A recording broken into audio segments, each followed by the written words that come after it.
So this is our first episode, and there was supposed to be a really cool cutscene there, but we haven't got that far. So welcome to the first episode of Game and Tell, where we talk about video games. Yes, old games, new games, weird games. Yeah. Consoles? Yep, consoles. Just anything that's kind of video game related, like maybe even like some of the video game cartoons or movies. So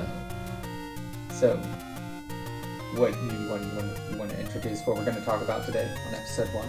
So today we are going to talk about the Famicom. So we just got this in the mail. I mean, just like right now. Japanese newspaper. Man. But that's all. I mean, it's still wrapped and everything. Huh. Yeah. But we have. Is that the Super Famicom? No, just regular. So this is a Nintendo Famicom from Japan. See, like I said, we just got it. We don't even have this unwrapped yet. We still got bubble wrap here. And so we wanted to show what this looks like and what an unboxing looks like. I've never seen something so shiny. So this Backward. is the Nintendo Famicom, also known as the family computer. Yeah. And this was released in Japan. This is essentially the Nintendo Entertainment System, but for Japan. So it's a little different. Plays the same games in different cartridge format. Yeah. And was originally released in 1993. I'm sorry, not 1993, 1983. Yeah, so it's 40 years old Hey, that it's been Google. on the market. But they came out in 1983, and I heard that they didn't stop production until potentially the late 90s and up to the early 2000s. There's a bunch of conflicting information out there, so not really sure. So we're going to do an unboxing of the Nintendo Famicom. Sorry if the words are backwards because They won't be backwards. Yeah. Yeah, it won't be back. We'll mirror it. We'll figure it out. We're trying. We will. All right, like we said, here is the Nintendo Famicom, also known as the family computer. So here is the front of it, and you can see that we have a couple controllers. The model is HVC001. A lot of Japanese writing. Take a look at the sides of the box here. So here's a picture of the cartridges that came with it, and so you can see kind of like how most US cartridges were gray. There were a couple black ones, or a couple Red blue. ones? You know what? I'm sure that there is a red cartridge game out there that was licensed by Nintendo. We obviously had the gold cartridges for the Zelda games. Mm-hmm. There were yellow cartridges that were used for the awards. Oh gosh, I can't remember what they're called, but the Championship Series. No, those were the golden ones.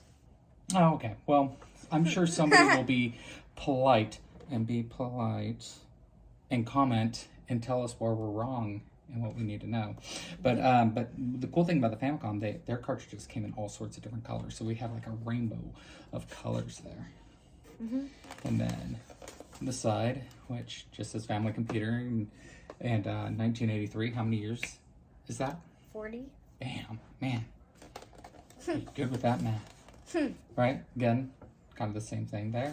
Same thing on the side. Yes. And styrofoam on the bottom. Not very exciting. So, all right. Would you like to do the honors very slowly? Yes. Oh my.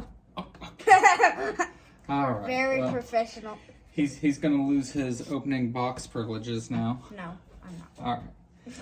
And here we go. And you can see that what's kind of special about this one right here is we have everything still in our plastic. I don't know if this is the original plastic or not. So we'll kind of start over here on the side. So we have our RF switch. Still in plastic. Okay. I love plastic. We have That's my favorite thing. power adapter. Now people argue about this all the time online,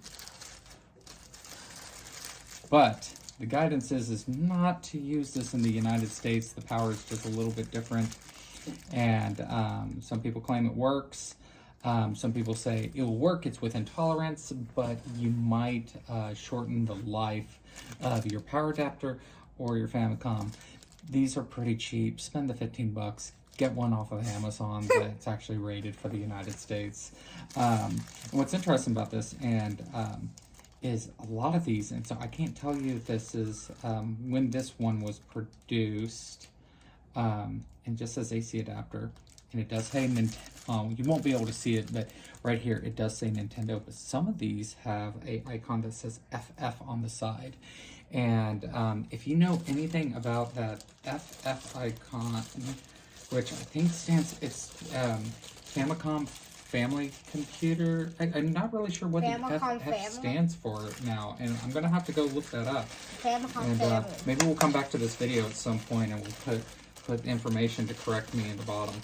But from what I understand, that FF logo that they put on both the console and the adapters was in the later series. And then here we go. We'll show this right here. I actually do not know what this is, and I kind of do remember this, but and somebody I'm sure will be able to tell us what this is in the comments. But these used to go onto the back of the TV. You would, I think this was part of the radio frequency. I don't remember. But anyway, I know that there would be screws, and you would unscrew the screws, and you would put these underneath, and then you would tighten them. But I'm not really sure what this does. It almost looks like if you know what the actually that's what it looks like. It looks like chunky. Looks like a power ferret. Like you would put a wire here, but I don't know. It looks chunky and derpy for a somebody comment and teach us. Yeah. We're trying here. All right. Now, oh, and we got some paperwork at the bottom. That would be really important to share. So, man, I guess we'll be very, very, very careful here. And we're going to take these up. Like, I'm curious. It's like, this does not look like it was ever played, but I'm not like really sure because, hey, the boxes weren't sealed. But man, it looks clean. There's a couple marks on the controllers, so yeah, this would have had to have been played. If you take a look at that controller there, you can see maybe some scratches there. But there were several variations of this, and it's really hard, at least in the United States. Maybe on a Japanese website there's more information, but to find out much information about the Famicoms. But I know that the very first controllers, instead of having circle buttons, they had square buttons, and those are the first ones, and they're really, really hard to find. You know, I bet and then I understand that the bottoms, there were different types of bottoms, and so this is kind of, I mean, you can kind of feel it, it's textured, but some of them were smooth and some were textured. And then this is cool. The controllers actually had this spot to go, and then they were actually built into the console, so you couldn't, you know, if you broke a controller, you were kind of in trouble. I mean, you'd have to go get it fixed somewhere. Yeah. And then take a look at this. This is really, really cool, because we did not get this in the United States. And this was actually used on some of the games, including The Legend of Zelda. So there's a volume slider here. And you could get sound actually out of the controllers. Then there's actually a microphone in controller number 2. And so in The Legend of Zelda, there was a boss, and I don't remember exactly. I probably should look it up. But what we actually have a Legend of Zelda Famicom cartridge. So we'll cartridge and disc. And so we'll talk about this, but you essentially would talk into it. You'd blow into the microphone, and that's how you would interact with that particular character in the game. I did not know that. Yeah, that was a cool feature that was in the that they got in Japan, but we did not get in the United States. So going back to so it says here, obviously on the front, Family Computer, Nintendo, but some of these, and it's the later run, they have like a little icon here, and it just says FF. And so, so this is not a later version, but I couldn't tell you if this was from the 80s or 90s. Or the 90s, yeah, so we have... Someone also tells the rarities of the textured bottom and the non-textured bottom in the Let's have a good conversation. So we have an expansion port here. I think that could be used for different types of controllers or different types of peripherals. And then the back, this is an artifact for anybody here young. You used to have to plug these into a television, and they didn't have streaming TV back then, so no YouTube or Netflix on your TV. Google didn't exist. Yeah, you had antennas. It was really crazy, but you'd plug in your AC adapter, and then you would use an RF switch, and this would connect to the antenna connection on the back of your TV, and then you would set your channel. So on the US version, it's channel 3 and channel 4. In Japan, it's channel 1 and channel 2. And so you'd go to one of those channels, and then you could go into TV mode and bypass it, or you could go into the game and play your Famicom. So, but these are really cool. So we're gonna put these back. Are we gonna be playing any of the games today? Probably not today, because we need to get some. We need to figure out how to do this without breaking anything. That's my concern. I don't want us to break anything. These things are. I mean, I'm 40 years old now. I know how fragile things are at 40 years old. I mean, I'm falling apart, so I can only imagine these electronics. All right, and then, all right, and this is really cool here. Because now I don't feel as bad opening this, knowing that this is a resealed unit. So this is probably not the original plastic, and somebody kind of taped this. What if it is the real one, and we're just... Well, I don't think Nintendo shipped these with this type of tape. So, and I'm pretty sure this has been opened at some point. Plus, when I bought this, I saw the pictures, and they opened up these and showed off the paper. So I'm pretty sure these are resealed. Oh man, they're one thing that I will give Japanese sellers. So I bought this off eBay. They're really good at packaging items and sending them across the United States. Everything's always nicely tight and packed. All right, so this right here, this is all the stuff that would come with a brand new, Nintendo Famicom. Mm-hmm. So imagine that it's Christmas and you're in Japan and it's maybe 1989. And your mom buys you this is everything that you would get. Now, I think that we are missing, well, maybe not everything. I think we are missing a couple pieces of paper. I think there was a pink registration form, and it doesn't look like we have that. But what we had here is we had the manual. And so this would tell you how to hook it up. And back then you would read this and go, I know how to hook everything up to a TV. Now today, everything's smart TV, so all that stuff's like really complicated. So now you actually need these forms to hook it up if you have an old TV. But yeah, and so take a look at that, Jameson. That's pretty cool, right? They're showing the how you can connect everything. And if you look, like there's some of the peripherals that you could actually get these external controllers that were guns for different games like Hogan's Alley or Duck Hunt, and you would plug that in and you would shoot at your television. They used lights. But yeah, and what made the Famicom a little bit different is it was called Family Computer because they wanted to be in the market more with the computers. So you could actually buy a keyboard attachment, and they had networking cards or modems. So they actually had a Nintendo online network that obviously not online anymore, but you could actually go online and download things from Nintendo or connect online. Pretty crazy because that was in the 80s. So, here in the United States, we weren't really on the internet until, 90s, well, when Google early existed. 93, 94 was when people started to get on AOL en masse. Obviously, we had things before then, but it wasn't really until 95 that people really started to get on the internet. And then Google came in. Yeah, that was much later, though. Yeah.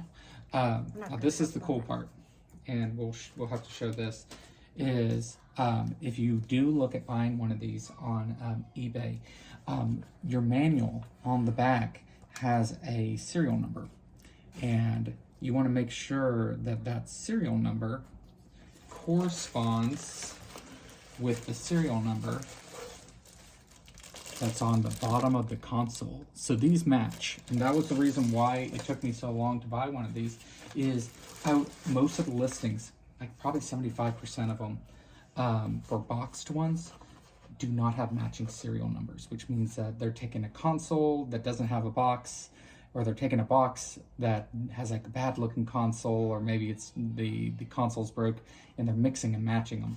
So trying to get the box and manual with the matching serial number is pretty hard to come by. And you pay a little bit more money, but if you're going to collect and you're going to keep it for a long time and you want to put it on display, you probably want to try to get matching serial numbers. Or maybe you just don't care about that at all, and that's cool too. And then this came with it. And I'll be honest, I don't know what this is. But it reminds me of, and I'm curious, it looks like the same guy, the same style as the Dragon Ball Z guy. Oh, yeah. Yeah, and we're totally ignorant of that over here, of like who that guy is. So Say in the comments. Yeah, so I wonder, and it might not be, but I wonder if it's the same guy, especially now that I see the tail there. So that really makes me think of it. It's, Naruto? yeah, now Jameson, it's like, you might not know this, but their books open in the opposite direction as ours. Oh, look. Oh, so Oh, like it's a little comic book. Oh my gosh, it's a free comic book. Oh man, somebody's really going to teach us about like what all this is. I bet we could read this online, but we were too excited to open it. But it looks like somebody's really excited about getting a Famicom. Oh, it looks like it's a guide to tell you about everything, because they're even talking about, you know, not getting water because of the electrical components. Yeah, and they're talking about the inside of it and how everything works. So that's kind of cool. Guide, question mark, or comic book, question mark? Well, that's both. See the comment. Yeah. And it's like, I don't know what they're saying here, but it looks like they're saying don't treat your Famicom like a soccer ball. So don't kick it. So that's it. This is everything here. So like I said, Jameson, what number video is this for us? Number what? So, like I said, we're still learning. We're still trying. So, please be kind in the comments, and you know, let us know what you think. Let us know what you know about the Famicom. And, you know, we're having fun here, and we've only just started kind of collecting. I mean, I've collected for a long time, but not the Japanese stuff. So, but we're learning. We're trying to learn about everything over here, and just have fun. So, if you guys know anything about it, let us know. And what else, Jameson? Anything you want to say? Subscribe. Yeah. And like. Yeah, and subscribe comment. and like. Yeah. And thank you for watching our very first video. Good. Cool effects. We don't have an outro, do we? No. No outro.